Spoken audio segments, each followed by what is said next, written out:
Today, class, will be starting a new story called Where the Wild Things Are by Morris Sendak. So before we begin, let's look at our book and see if we can find any clues to see what the story might be about. So from our cover, we can see some type of creature and a strange land with a boat and an ocean. And then on the inside of our cover, you can see a picture of a little boy dressed as a wolf and wearing a crown like a king. So let's take a few minutes and write in our literature journals and see if we can make some predictions about what the story might be about. Now let's begin our story and see if our predictions are right. Where the Wild Things Are by Morris Sendak.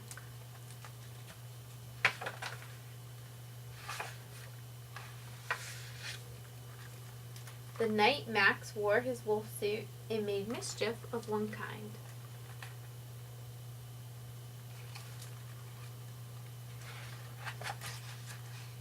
And another.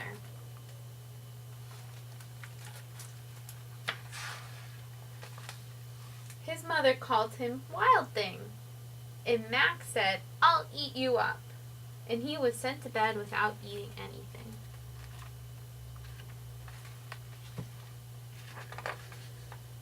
That very night, in Max's room, a forest grew.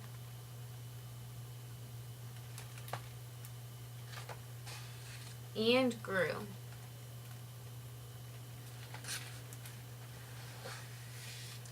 And grew until his ceiling hung with vines and the walls became the world all around.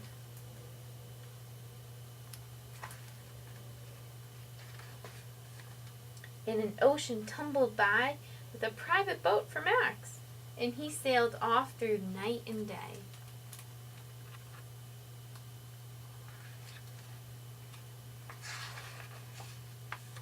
And in and out of weeks, and almost a year, to where the wild things are.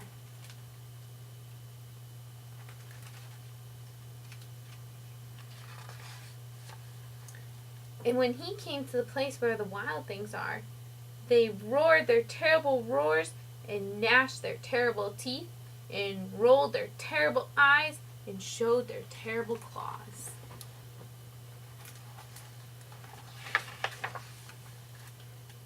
Till Max said, "Be still," and tamed them with the magic trick of staring into all their yellow eyes without blinking once. And they were frightened and called him the most wild thing of all.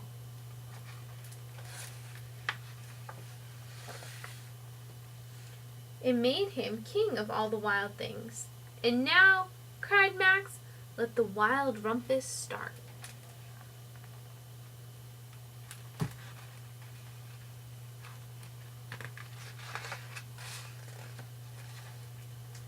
So you can see Max and the wild things.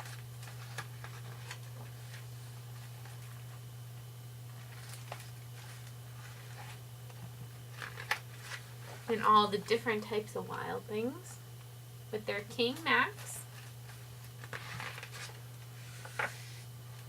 "Now stop," Max said, and sent the wild things off to bed without their supper. And Max, the king of all wild things, was lonely and wanted to be where someone loved him best of all. Then, all around from far away across the world, he smelled good things to eat. So he gave up being king of where the wild things are.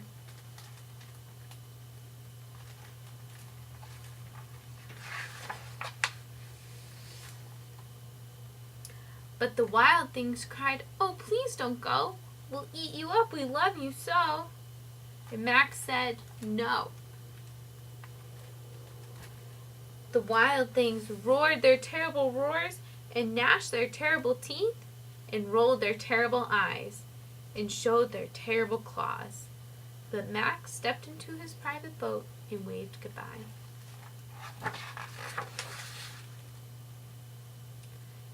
And sailed back over a year and in and out of weeks and through a day.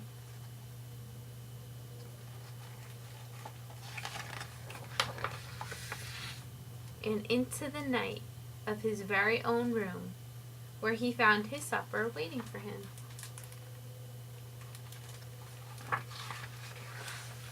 And it was still hot. The end. So now we can look at our literature journals and see if our predictions were right, or if the story went a little bit differently than we thought it was going to be. So we can see that we can learn clues about what a story is going to be like from the cover and the illustrations, but sometimes the story and the author surprises us, and the story goes a little bit differently than we thought. So after reading this story, we're going to write a little reflection, and you're going to pretend that you're Max, and that you just became king or queen of the wild things, and what rules you would make, and if you like your job as king or queen of the wild things, and what you're going to do with your job. So take some time, and then we're going to finish with this activity and go over it together. So good job, guys. You did awesome, and I hope you enjoyed the story.